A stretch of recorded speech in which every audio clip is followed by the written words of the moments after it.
guys, it is your girl Cindy Therese and I am back with another hair tutorial. I feel like I haven't said that in so long, and I know I've been off my channel for a while, but I am back and I'm better and I'm bringing way more videos and way more content for you guys. But as you can tell, I just said it's a hair video, so I am showing you guys how I did these super long knotless braids. Now, you know, past few videos I've only done locks because I feel like I am more of a lock girl rather than a braid girl, if that makes any more sense. Like, I just like myself better with locks because I feel like it just fits me more. But I was like, let me go ahead and try these knotless braids because I didn't feel like doing locks at the time. I just did a lot of people's locks and I was like, I think it's time for me to switch it up, braids. So I tried them and I absolutely love them. I've had them in for about a week and a half. Yeah, about a week and a half. Just so I can show you guys, we'll let you guys know like the pros and cons, what I like and what I don't like about them. But yeah, so I'm about to go ahead and get into showing you guys the products that I use. So the first product that I will be showing you guys is the hair that I've used. So I used the Free Tress 3 times braiding hair.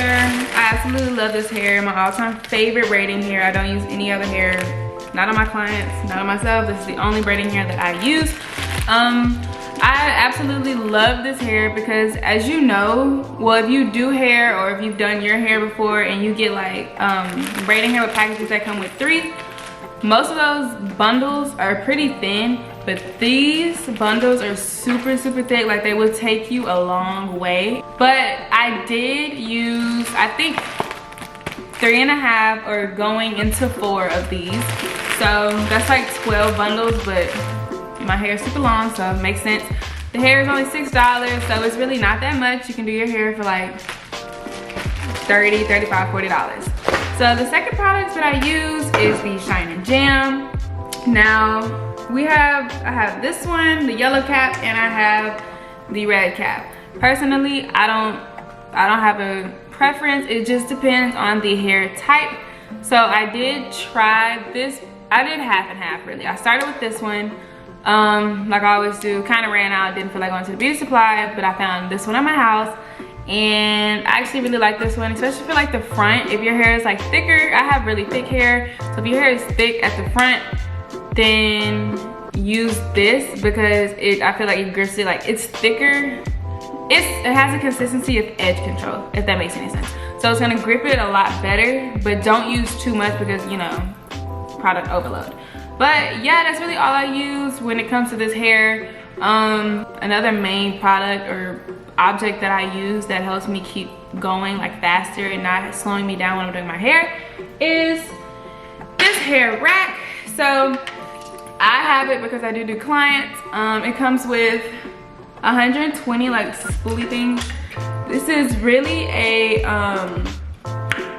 sewing rack for, you know, people who sew. They put their thread and stuff on here, but a lot of braiders use this.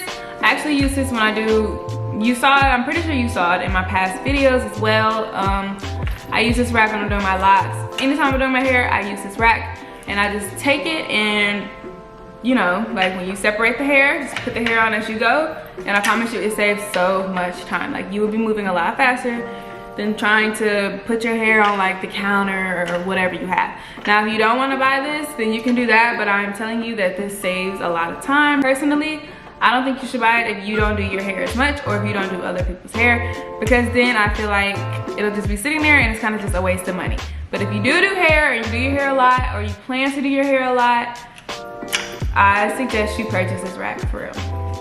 But yeah, so of course you're gonna need clips, rat tail combs, anything else. That's really all the objects and products that I use for this hairstyle. Nothing major. Yeah, really nothing major. Now in this video, you are gonna see that it's not only me doing my hair. I did get one of my really close friends to do it for me, and I absolutely love her for it. Because, as you know, in my previous videos, when I said when I do locks, I don't care about how the back of my hair looks because they're locks and I like them to look messy and kind of, you know, natural. Like, they're really mine. But yeah, I was like, since I'm doing braids, I'm gonna get somebody to help me. Just so my parts could look really clean. Because when you do braids, I love clean parts. Like, that is clean parts is what really makes your braids too. So you're gonna see her her and me in the video. She's gonna be starting it off for me, and I'm gonna be really like finishing it, just because I was ready for it like to be done. I was really ready to be done, like for real. Again, we started super late, so you're gonna see me change outfits a few times. But if this is your first time, make sure you set aside some time. Make sure you don't have anything to do for like 2 to 3 days, just in case, because you're probably gonna get tired. I'm gonna quit talking because I feel like I'm talking a lot. I'm gonna go ahead and start the video, and at the end of that, I will be getting into the pros and cons and what I like and what I don't like about this hair. So I will see you at the end of the video. Okay, so right here, you guys, I did just go ahead and insert a little video to show you guys what it looks like while you have someone else parting and starting off your hair. This is when she starts it. It gets past my face. I end up finishing it, and that is just how we were moving. It did help us a lot, and we were moving a lot faster throughout the process of these braids.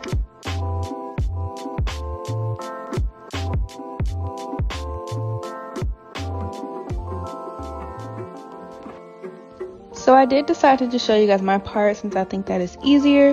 What I'm doing is I'm feeding in the hair towards the end and keeping it as the desired length that I want it to be. So when I feed in the hair, you're going to see me grab the hair, hold it in place. You want your 2 outer pieces to be sticking out the most so that it is easier when you're feeding in the hair. When you grab the hair, all you're going to do, I grab it with my pinky and insert it with my index finger, and as you can see, it looks like it was already a part of that braid, and all you're going to do is just keep braiding down, and you only feed in hair when you feel that the braid is getting thinner, and it is just that simple.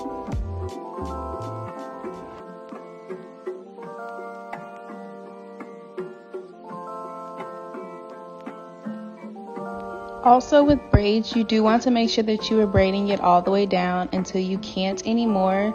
So that way when you do dip your ends, the hair doesn't look like it is unraveling as you do.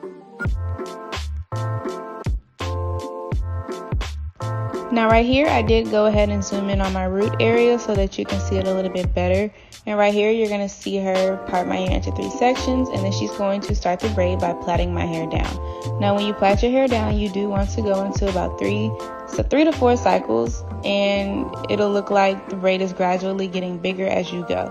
So when you see her feed in the hair, she is going to hold the hair where she left it and have the 2 outer pieces sticking out the most, and she's just going to add in the hair and keep braiding as if the hair was already there. You do not want to overthink this part. I promise when you overthink it, you mess it up the most. Also, at the top of the braid, you are going to add about 3 pieces just until you get to the desired length that you want it to be. And once again, you're going to see her hold it with her index and her thumb and insert it into the 2 outer pieces and keep braiding down. I promise you guys, it is really not that hard. Knotless braids, like I said, it is a very easy and repetitive thing. So once you get the hang of it, you will begin to move a lot faster. Also, with these braids, you do want to make sure that you are adding gel at the end of your hair so that your hair does not begin to stick out. Now, if you don't do that and you're going to have a lot of flyaways, you are probably going to end up cutting a lot of your hair off, and I know you do not want to do that. So please make sure that you're adding enough gel at the end of your hair, at the ends of your hair, to make sure that they are not sticking out and that you do not have to cut your hair.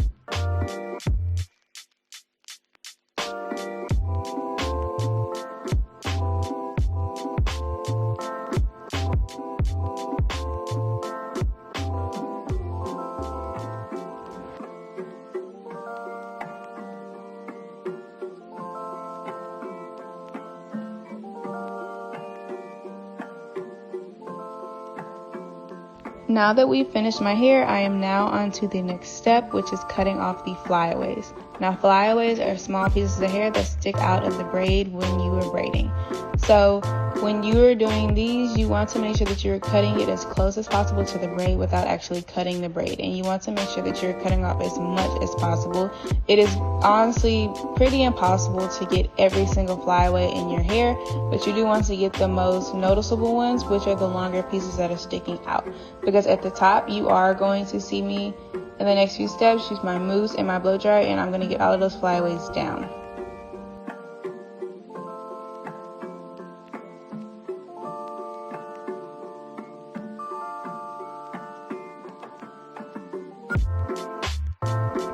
Now in this next step, you are going to see me grab the Shine and Jam again, and I'm just going to go through with small pieces that I see of my hair sticking out because I did not want to cut them. Because I did just get a trim before I put these in, and I'm just going to slick my hair down while I do that. And it'll stay for the most part once you put your mousse and your freeze spray and all of that stuff on there. I will say only do this step if you have small pieces of your hair sticking out and you really just don't want to cut them.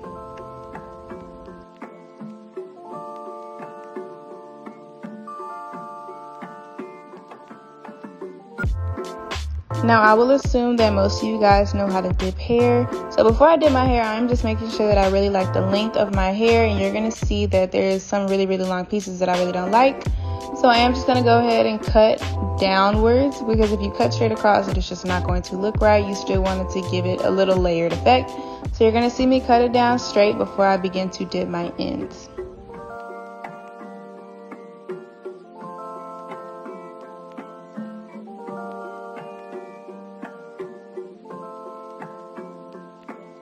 When you dip your ends, make sure you dip them in small pieces, and please do not burn yourself. If you need help doing it, get somebody else to do it for you, because the hair is really hot, as you can see by my face. Now when I dip my ends, I do go through and go all the way down as close as possible to the root of my hair, and then when I pull that out, I put my ends back in just so I can make sure that my ends are as straight as possible. Now on to my edges. I really won't go into detail on how I do them because I do like to do them pretty dramatic, and I planned on posting a video on how I do my edges because a lot of people ask me to do that. So I did just go ahead and add this clip in so you guys can see the full process of how it is when I do my hair.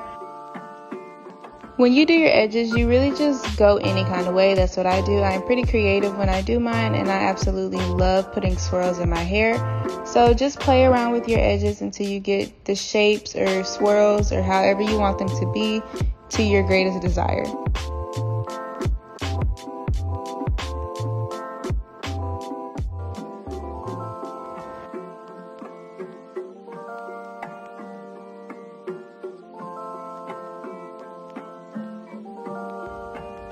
I believe that mousse makes or breaks your hair. Like when I say that, I feel like mousse really puts the effect on your hair how it should look. So I put a lot at the top, and then I rake it through towards the middle of my hair, and you will see me add in more, and I will rake that in from the middle to the ends. And when I say the ends, I mean all the way to the end of my hair. Even while your hair is wet, you want to make sure you're doing this while your hair is wet, just after you dipped your ends. Now your hands are going to get really cold, but that is okay. You want to make sure you do it while your hair is wet. Now if you do not have these black strips at home, you can just go ahead and use a scarf, but I found these at home and I just decided to just use them. So when you're doing this, you want to make sure you put it all over your head. Use as many as you want. That's why I say a scarf will probably be easier if you're not used to these, because they can rip pretty easily, but I feel like these lay your hair just as well as a scarf. So don't make it seem like you really need these, because a scarf will do the exact same.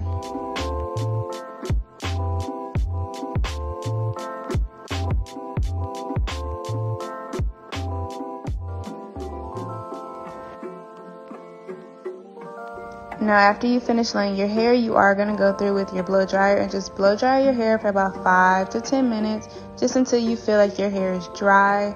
Now it doesn't necessarily have to be your ends, but I did go ahead and blow dry my ends just a little bit so it's not dripping as much. But it does take time for braids to finish drying after you dip them, so don't stress too much if they are not fully dry. Just make sure that the top of your hair is dry so that mousse can really set in.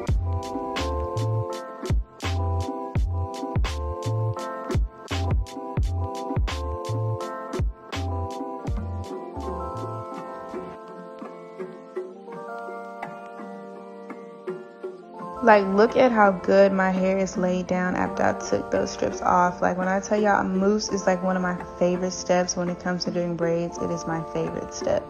Now, after you do your mousse, you are going to use some oil.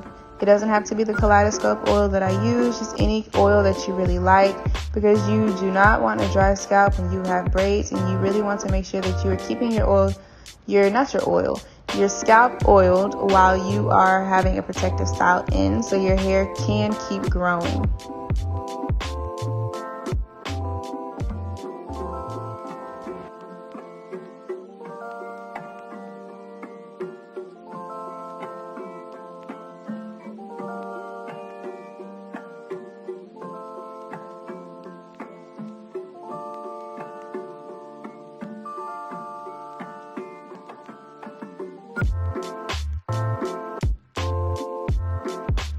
Now right here I am showing you guys my parts. So look at how clean and effortlessly they look. Like, my hair literally looks like I went to someone to go get them braided. That's why I say if you can get someone to part your hair, do that if you are not an expert at parting your hair in the back. Now we're gonna go ahead and get into the pros and cons of this hair. Personally, I don't think that there's really any cons. It's just the main con I would say is if you cannot handle long hair, don't do it. Because this hairstyle right now stops at, pretty sure it's the back of my knee, almost calf. I will insert a video or a picture in here showing you how long they are. I will say they're about 40 inches and I am 5'4", so you will see how long that is for me. I'm pretty short, but you can, you know, do the math and figure out how long it would be on you. But with this style, you can always, you know, make it long or shorter. And you don't have to go as long as me. I just personally love long hair, so I did mine super long. Now, on to the pros. Number one, super lightweight. Super lightweight, like super lightweight for real. I cannot feel this hair. Everybody asks me, oh my gosh, it's so long, is it heavy? No, because I cannot feel it, which is the amazing reason why I love knotless braids. So, another pro I would say is that they lay really, really, really flat, like very flat. So like, as you can see, I had it down on the side, but I did just put it down the middle. Super flat. Super flat. Super, super, super, super, super flat. Like, it's always gonna lay flat no matter what. Because, you know, with regular braids that come with the knots, it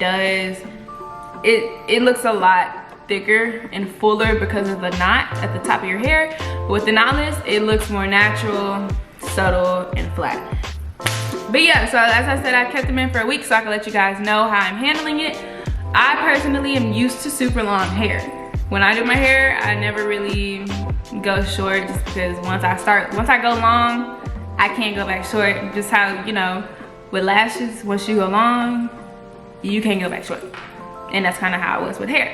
When you do your hair, make sure you plan to not have anything to do for a few days, especially if this is your first time, because it will take you a few tries, a few hours maybe, to like get the steps down and get it down good. I know some people take about 3 days to do their hair. I personally took, I would say, a full day. I hope you enjoyed today's video. I tried to be as detailed as possible. I did show you two different places of what's going on with the braid, start and finish. Yeah, if you have any questions, leave them down below. I will answer them. I do check my comments pretty frequently, almost every day to every other day, so you will be getting a response really, really fast. Although I will say, if the question is being repeated a lot, I will not keep answering that question. So make sure if there's more comments down there that you read them, because it's probably gonna be a question that you have. But yes, if you don't already, follow me on my Instagram, Twitter, and TikTok. I am gonna be getting into TikTok a lot more because TikTok is just where everybody's at. So go ahead and follow me. All of my social media is at Sydney Charisse. And yeah, I hope you guys enjoy your day or night, whatever time you're watching this video, and I will see you guys next time.